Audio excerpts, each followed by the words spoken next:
وہ کیا ہے؟ اللہ کے حضور حاضری۔ اس نے کہا جب مجھے خلاصہ مل گیا اب میں خانقاہوں میں کیوں جاؤں، اب میں مدرسے کے طرف کیوں جاؤں، مجھے مطلب مل گیا۔ لا مقصود الا اللہ، جو مقصود محبوب حقیقی ہے مجھے مل گیا۔ تو مقصد یہ ہے کہ ان خانقاہوں اور مدارس کا جو مرجع ہے اور ان کے تعمیر ہونے کے یا معرض وجود میں آنے کا جو سبب ہے وہ اللہ سے نسبت ہے۔ جہاں مدارس ہیں وہاں بھی اللہ اور رسول کی باتیں پڑھائی جاتی ہیں، خانقاہوں میں بھی رجوع اللہ، اللہ کی طرف، محبوب حقیقی جو اللہ ہے۔ تو اب اس میں خاص طور پر یہ آیت جو ہے اس میں 2-3 جگہ پر ان کا ذکر ہے، تو اس لیے تاکہ آپ کو بیعت کا پتہ چلے کہ بیعت جو ہے وہ ایک عرف میں جو اس کو استعمال کیا جاتا ہے، کیا وہ یہی بیعت ہے؟ حضور نے کون سی بیعت لی تھی؟ بعض لوگ جو ہیں خطیب حضرات کھینچ تان کر اس بیعت کو ثابت کرنا چاہتے ہیں، میں کھینچ تان کر نہیں ثابت کرنا چاہتا۔ دیکھیں اسی آیت کے آگے یہ سورہ فتح ہے، فرمایا لقد رضی اللہ عن المؤمنین اذ یبایعونک تحت الشجرۃ۔ لقد لام بھی تاکید دی، قد پھر تاکید کی، ڈبل تاکید، یقیناً اللہ راضی ہو گیا، ماضی مطلق کا صیغہ استعمال کیا، یہ نہیں کہ راضی ہوگا مستقبل کے دور میں۔ یہ صحابہ کے لیے وہ 1500 آدمی جو تھے، لقد رضی اللہ، اللہ تعالیٰ راضی ہو گیا، عن المؤمنین اذ یبایعونک تحت الشجرۃ، جب اے کملی والے وہ تیری بیعت کر رہے تھے ایک درخت کے نیچے بیٹھ کر۔ جی وہ تیری بیعت کر رہے تھے ایک درخت کے نیچے بیٹھ کر، تو یہ اللہ تعالیٰ اس کا ذکر فرما رہا ہے پہلی آیت میں بھی،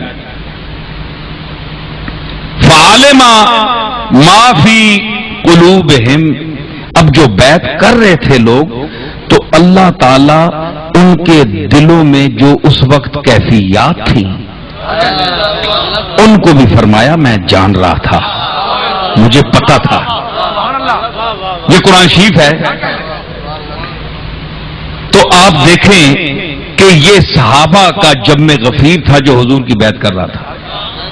فرمایا فَعَلِمَ مَا فِي قُلُوبِهِمْ، جو ان کے دلوں میں جو کچھ تھا وہ بھی جانتا۔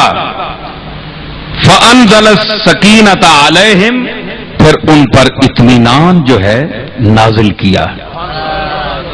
انہوں نے تمہاری بیعت کی، پھر اللہ نے ان پر اب اطمینان نازل کیا۔ اب یہاں جملہ توجہ طلب ہے، کیا فَعَلِمَ مَا فِي قُلُوبِهِمْ، ہم کا مرجع کون ہے؟ صحابہ۔ ان کے دلوں میں جو کچھ تھا، تو جو لوگ صحابہ کے بارے میں کچھ شک رکھتے ہیں ان کو توجہ فرمانی چاہیے، یہ قرآن شریف ہے۔ اگر اس قرآن پر ایمان ہے تو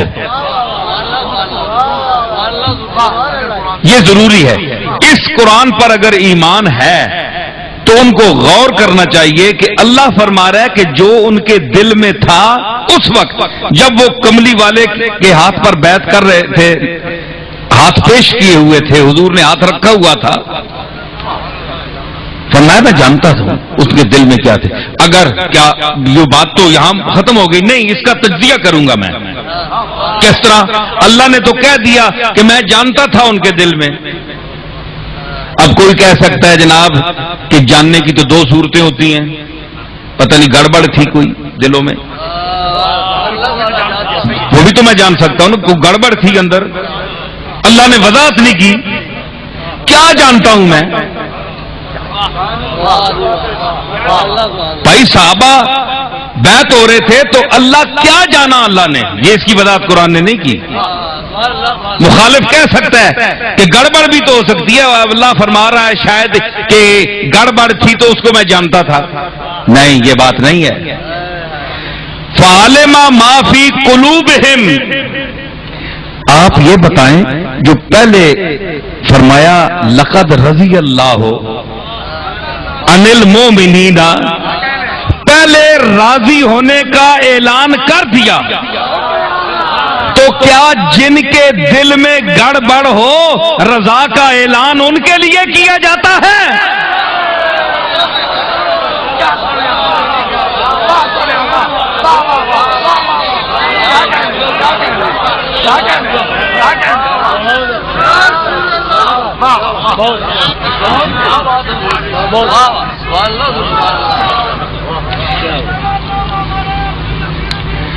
دیکھیں دوسری آیت میں ممتحنہ میں فرمایا گیا یا ایھا النبی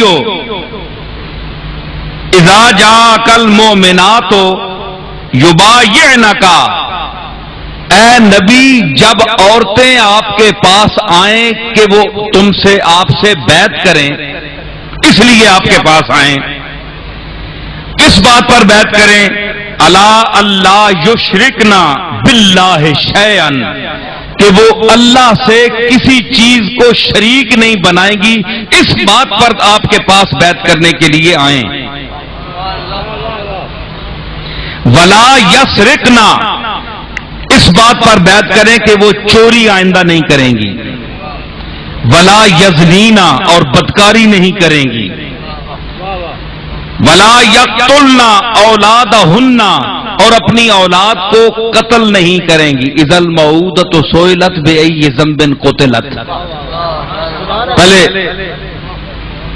قتل کر دیتی تھی نا، تو اس طرح مطلب ہے کہ ان کو قتل نہیں کریں گی۔ ولا یاتینا ببہتان یفترینہ بین ایدیہن وارجلہن، اور ایسا کوئی بہتان کسی پر نہیں باندھے گی جو اسی وقت انہوں نے اپنے ہاتھوں سے اپنے سامنے کھڑا ہو۔